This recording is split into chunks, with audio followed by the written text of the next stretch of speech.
Welcome to Sin City Kitchen. I'm Alicia Shevetone, and today we are honoring two Hawaiian-born women who are breaking barriers in the food and beverage industry on the world-famous Las Vegas Strip. You'll meet the immensely talented chef Keris Kuwana and learn how a pivotal moment in her life compelled her to chase her culinary dreams here in Sin City. And I'll introduce you to Hola Motuapuaka, founder of Status Sparkling Wine, who credits the resilience of her grandparents for her fierce commitment to Polynesian entrepreneurship in Las Vegas as she races toward opening the highly anticipated Status by William Paul Champagne Lounge in the swanky canal shops at the Palazzo. So join me in celebrating these amazing women right now on Sin City Kitchen.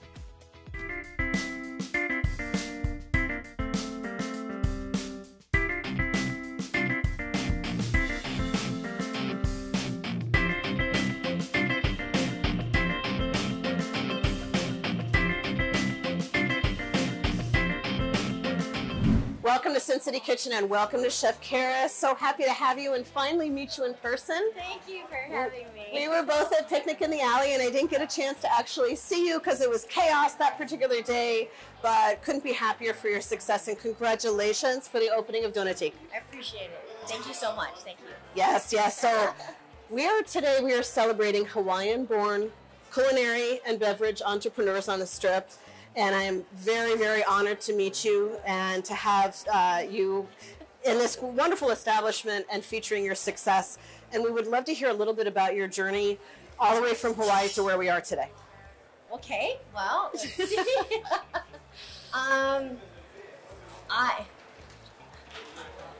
From Hawaii, I worked at a place called Alan Wong's, and Chef Alan had this whole culinary, and I cut and burned myself so many times, and I was never at that level of a Michelin star restaurant, and I was one of the very few of the women that was there. He was wonderful, and that's kind of when I got my fine dining start, and I got bit by the bug and kind of left from there. Yeah.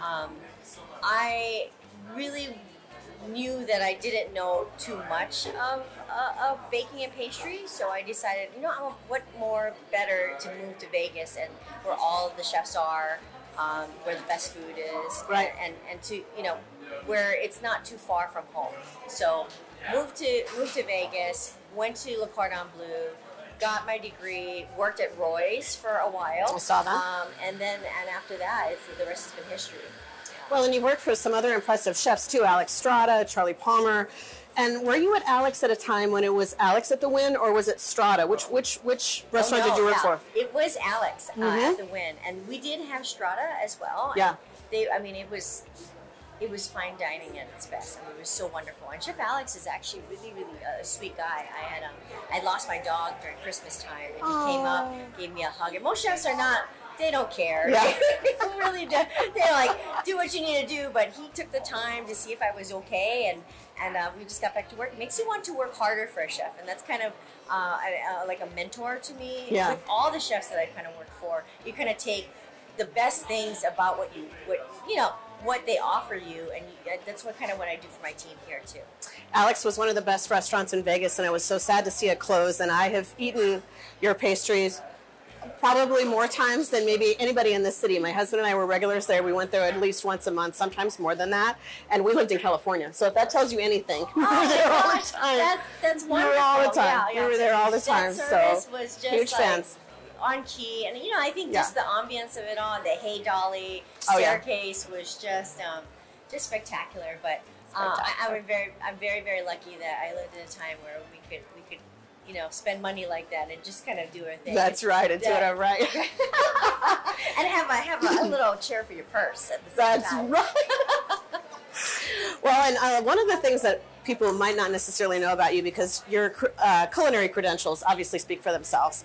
However, you also have a former life of a Bachelor in Fine Arts. You also are an applied jewelry professional, which is a certification from the GIA. We used to be a client of mine down in San Diego, so I know GIA very, very well. And, of course, like the diamonds that are GIA certified. But one of the things I was curious to ask you is, with all of your culinary pedigree and everything that you've learned and all the great chefs that you've worked for, do you look back to that time as a separate time in your life, or does that inspire you to this day in terms of like your artistic perspective? Well, let me tell you, I still love expensive jewelry, and so that hasn't changed one bit. But yeah, I knew that I loved art. I just didn't know what type of art that I wanted to do, and I started with gemology is because I wanted to study diamonds, and I thought that they were really awesome. Yes. It's something that's created by pressure, and something that's beautiful, and it takes art to kind of like cut and make sure that the facets are just perfectly. So they call it scintillation, right? The spark that makes it just perfect. Long story short, it was nice, but it was boring. It wasn't something that I really wanted to do. I wasn't really creating anything. It was more braiding diamonds and doing some things here and there. And I'd gotten a cancer scare, and I thought that I had breast cancer. And during that time, I had gotten the news that maybe that there was something there. And this was like the first week of December. Wow. It takes about 2 weeks for them to get results back. Yeah. As a rush. And so in that 2 weeks, it came back and it was benign.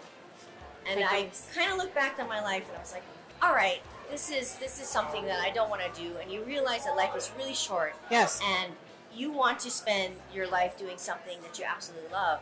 Right. And in December, we were making gingerbread houses with the family.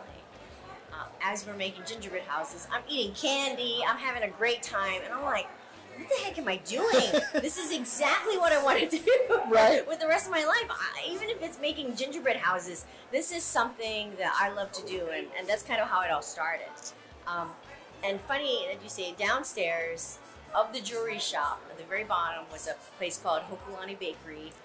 It was a little cookie decorating shop. I made $7 an hour, and I was decorating cookies. I was never happier. I mean, like I could have stayed there for the rest of my life, and unbelievable. That's kind of how it all started.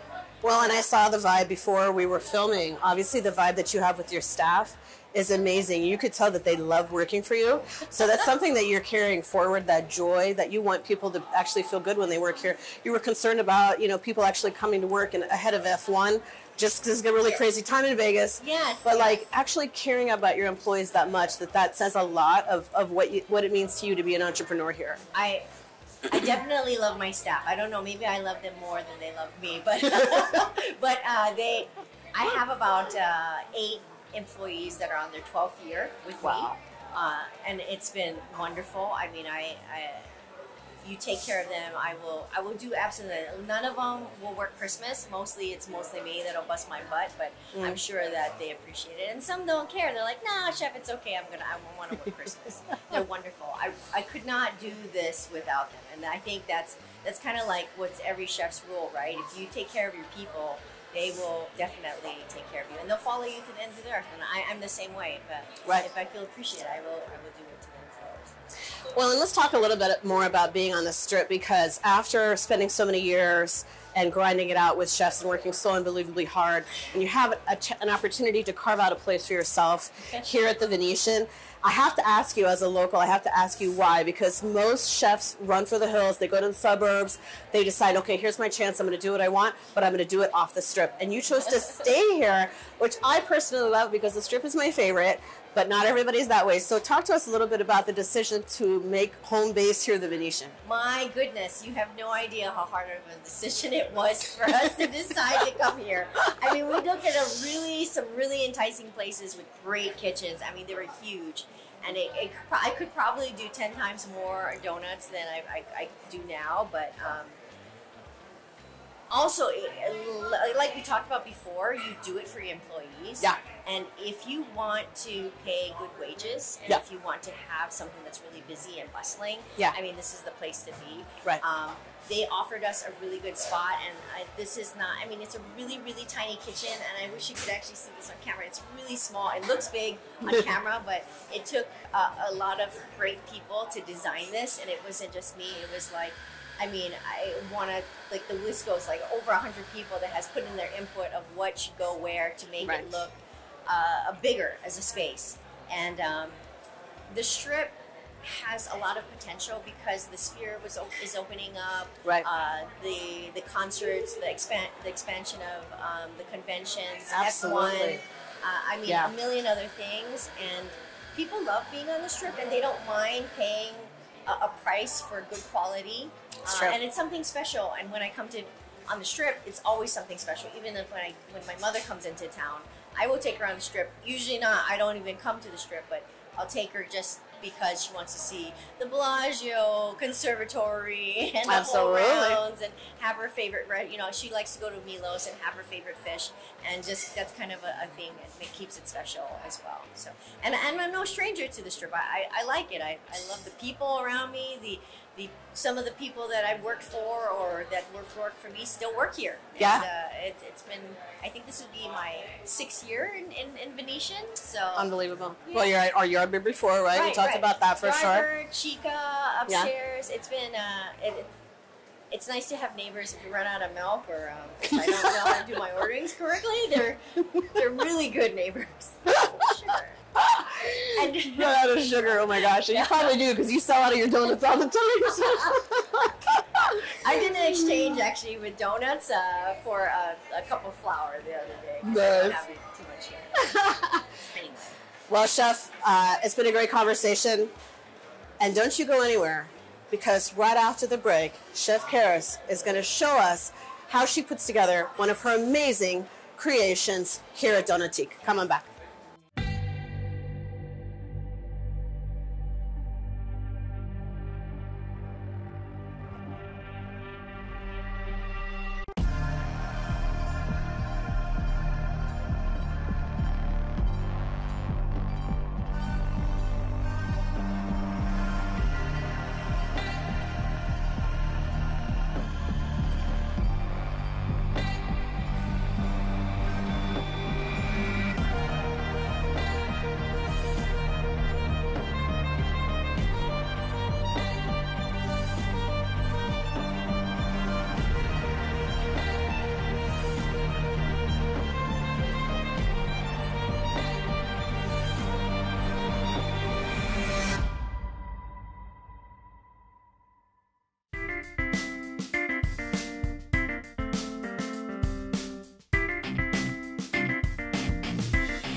Welcome back to Sin City Kitchen. We're still with Chef Keris, and she is going to walk us through one of her amazing donut creations. Chef, what are we looking at here? Okay, so this is one of my favorite donuts that we have here. This is called a strawberry cheesecake donut. And so it's filled inside is a dough-baked cheesecake. And I don't know, strawberry cheesecake has always been a family favorite, right? Yeah. It's always a thing. We have here some freeze-dried strawberries. That's the flavor. And these are pieces of strawberries coated in chocolate. Lovely. So they kind of like are, I guess, humidity resistant. So they stay crunchy. So a little bit of texture. And then we've got some buttercream here. And what I have here are these, we make these large meringues. And I just kind of hand crush them like this. And that's basically what these pieces are on top. Beautiful. And I'll show you how to decorate it. So, after I fill them with a baked cheesecake, this is a strawberry chocolate, which is basically, it's a white chocolate infused with this strawberry powder, and it's a strawberry fruit powder and a strawberry puree. Yum. So I just kind of let this go and dry for a little bit. During this time, I'm going to put a little bit of our crushed meringue. Beautiful. Because you get like, they're yeast raised donuts. So they're soft and fluffy, but they've got that chewy texture too. Right. So I also wanted all like to punch you in the face with all this strawberry going on here. And then here are fusion strawberries. So nice to have that textural component too, because generally when you eat donuts, it's all soft. Everything is soft. which, you know, is great because it tastes delicious, but it's so nice. And that's one of the things I appreciate about all of your donut creations is that there's a lot of textural components that you can truly, you know, something that you can really sink your teeth into, which is amazing. Absolutely. I feel like a lot of pastry chefs lack, it's just like sweet on sweet. Right. Yeah, I love salt and I love salt in my desserts, and I love texture. So it's always that, you know, it's always that fight. Like, okay, what else can we put on here that kind of makes it weird? I always fight with my boyfriend because he's like, why do you just bite the whole thing? Like, you gotta eat the whole thing to really enjoy it. You gotta see how it is. I'm like, yeah, but if I eat every single donut, I'm gonna be like, I can't do that.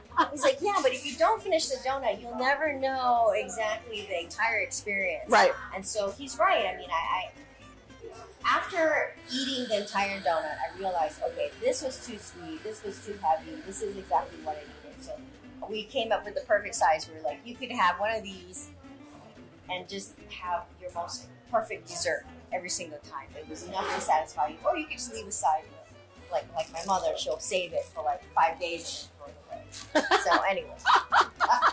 Sorry, Mom. So this is our Swiss buttercream. Wow, that looks delicious. My goodness. Put on there. Unbelievable. And then putting a little bit more of that crushed strawberry on top. And this will actually soak into the buttercream slowly. So I don't know if you can kind of see that it kind of, the color changes Yes. as the time goes by. Right. It gets a little bit more pink. Yeah. And then the strawberry powder. And then we top it off.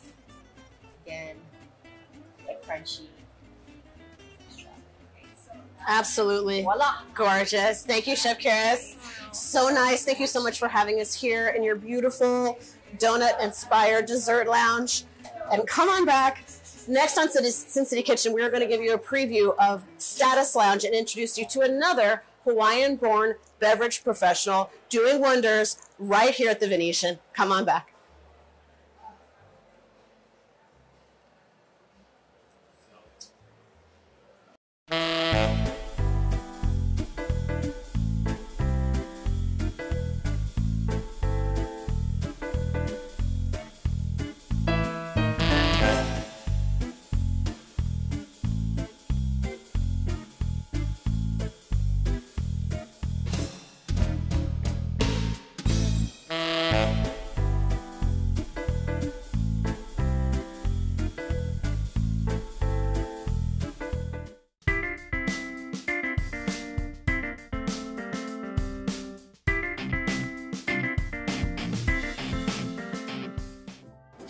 Welcome back to Sin City Kitchen, and today we are celebrating Hawaiian-born entrepreneurs, women who are absolutely disrupting the Strip.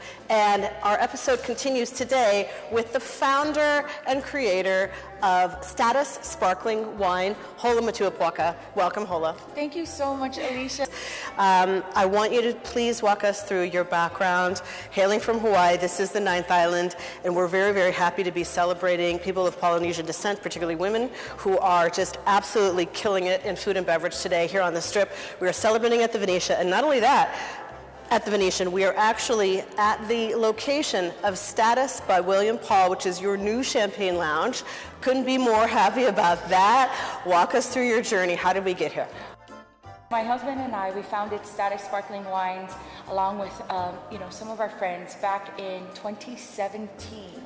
And we are out of Northern California originally, but we've actually relocated our corporate office and we're now headquartered here locally in Las Vegas. And so it's been the most amazing move. Yeah. Like, it probably couldn't have been the smartest thing. It's the smartest thing we've ever done. Was come here to Las Vegas. But one of the biggest reasons why is because food and beverage, this is like food and beverage, the capital of food and beverage, in the world. Yep. And so as Polynesians, there's not too many Polynesians in the wine and spirits industry. And, I'm so grateful to see Dwayne Johnson, The Rock with Yes. Terramana Tequila, Yes. representing our community in wine and spirits. But so as everyone will soon find out, we're inside the Venetian Palazzo. Yeah.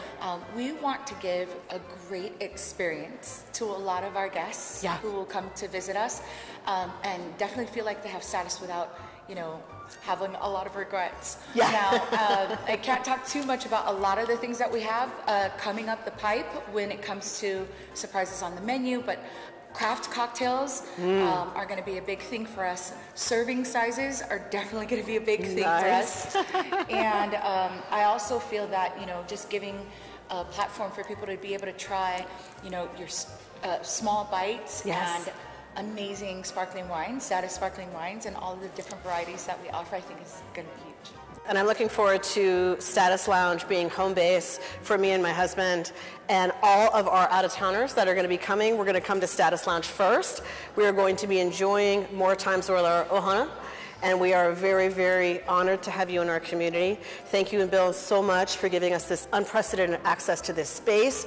Keep it here for more updates, not only on Status Lounge, but for other amazing venues throughout the city. We'll see you again soon on Sin City Kitchen. Thank you for watching Sin City Kitchen and for joining me. If you want to try distilled spices, you can find them by visiting distilledspices.com. Check out my latest sinfully delicious recipes, cookbooks, events, and appearances at dingcuisine.com. I'm Alicia Shevetone. See you next time right here on Sin City Kitchen.